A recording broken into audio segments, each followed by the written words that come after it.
तीन बहुओं के रवैये से सासू माँ बहुत परेशान थी। दरअसल बात ये थी कि तीनों बहुओं में किसी बात को लेकर अनबन हो गई थी। तब से ही तीनों एक दूसरे से मुंह फुलाए रहती थी। ना कोई सीधे मुंह किसी से बात करती, ना किसी का कहना मानती। पड़ोसी भी इस बात को जानते थे और जाने कैसे कैसे बातें भी करते। इसीलिए सासू माँ ने तीनों बहुओं को तुरंत अपने कमरे में बुलाया। मैं कई दिनों से देख रही हूँ, तुम तीनों अलग अलग सारे काम कर रही हो। ये सब नहीं चलेगा, तीनों को मिलकर ही काम करना पड़ेगा। सास की बात सुनकर एकदम से बड़ी बहू बोल उठती है। नहीं मम्मी जी, मैं इन दोनों के साथ कुछ नहीं कर सकती। मैं इस घर की बड़ी बहू हूँ, फिर भी ये मेरा कहना बिल्कुल भी नहीं मानती। अरे जेठानी जी, जानबूझकर मुझे डबल काम करवाती है आप, और छोटी मुझसे टेढ़े मुंह ही बात करती है। इन दोनों के बीच हमेशा सैंडविच बन जाती है मेरी, और मैं हमेशा आलू की तरह बीच में मसली जाती हूँ। मम्मी जी, इन दोनों को लगता है कि मैं छोटी हूँ तो इनके पैरों तले दब जाऊंगी, लेकिन नहीं, मेरा भी उतना ही अधिकार है जितना इन दोनों का है। बढ़िया ही दोनों मेरी चुगली करने के लिए, मुझे क्या कम समझ रखा है। तीनों बहू एक दूसरे से बहस करने लगती है और सास दोबारा ये देखकर टेंशन में आ जाती है और सबसे कहती है, चुप हो जाओ, अब से तुम तीनों सारे काम एक साथ करोगी। आंख बंद करके एक दूसरे की बात सुनोगी। तुम तीनों इस बात को गांठ बांध लो, वरना अगली छुट्टियों में तुम्हारा अपना मायके जाना कैंसिल। सास की बातें सुनकर डर के मारे तीनों हामी भर देती हैं। जी मम्मी जी, मैं समझ गई। हाँ मम्मी जी, जैसा आप कहें, आप जो कहेंगी मैं वही करूंगी। तीनों बहू सास की बात को गांठ बांध लेती है और वादा करती है कि अब से सारे काम वो तीनों एक साथ मिलकर ही करेंगी। ये सब देखकर सास खुश हो जाती है और वहाँ से चली जाती है। नीचे जाकर वो देखती है कि घर में शर्मा जी आए हुए होते हैं। सास जोर से आवाज लगाकर कहती है, अरे बहू, जरा चाय बनाकर तो लाना, शर्मा जी आए हैं। सास की बात सुनकर तीनों बहू तुरंत किचन की ओर भागती है और चाय बनाना शुरू कर देती है। मुझे तो एकदम मसाले वाली कड़क चाय पसंद है, तो हम शर्मा जी के लिए मसाले वाली चाय ही बनाएंगे। अरे नहीं दीदी, गर्मी के मौसम में मसाला चाय कौन पीता है? मैं तो शर्मा जी के लिए इलायची वाली चाय ही बनाऊंगी। ये कैसी बात कर रही हैं आप दोनों?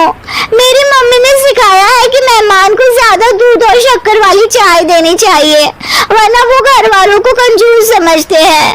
तो मैं तो शर्मा जी को ऐसी ही चाय दूंगी। तीनों बहुएं अपने अपने तरीके से चाय में शक्कर, मसाला, पत्ती सब डाल देती है। उबलने के बाद तीनों मिलकर चाय बाहर लेकर जाती है और शर्मा जी और सासू माँ को देती हैं।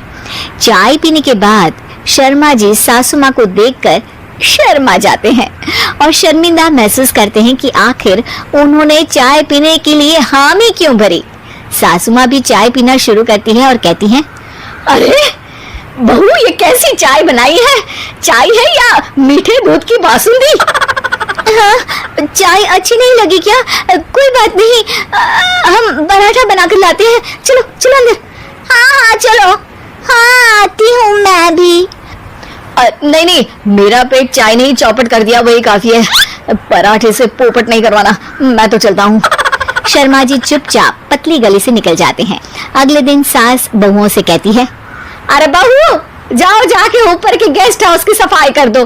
कल हमारे यहाँ मेरे दूर के रिश्तेदार आने वाले हैं, तो पूरे कमरे को चमका देना, समझी? तीनों बहू सास की बात को मानकर ऊपर सफाई करने चली जाती हैं और तीनों कमरे की सफाई चालू कर देती है। बड़ी बहू मकड़ी के जाले साफ करती है, तो बीच वाली झाड़ू लगाना और छोटी वाली सर्फ डालकर जमीन धोना शुरू कर देती है। अरे दीदी, जेठानी जी, अभी मैंने पूरी फर्श धोई और आप फिर से धूल नीचे गिरा रही हैं।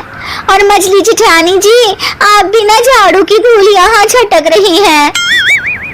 अरे तीनों को साफ करना है, एक साथ सफाई करते हैं ना। अरे वही तो, हम साथ साथ हैं, घर साफ साफ है।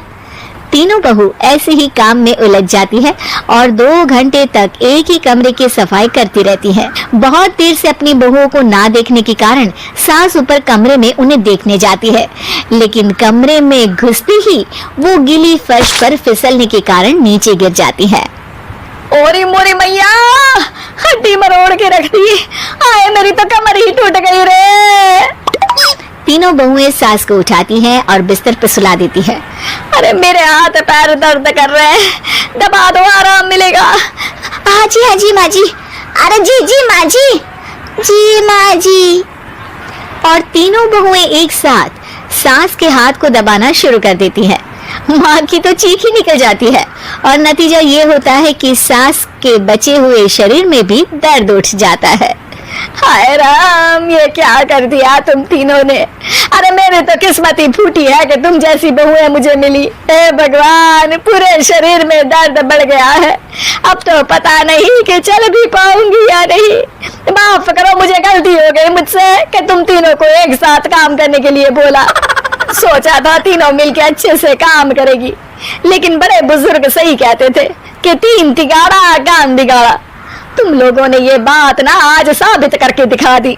तुम तीनों को तो समझाना यानी मानो भैंस के आगे बीन बजाना है। तुम्हें अकेले अकेले काम करना है ना, तो अब से तुम अकेले ही अपना अपना काम करो। तीनों बहुएं वहां से जाने लगती है। अरे कहाँ जा रही हो?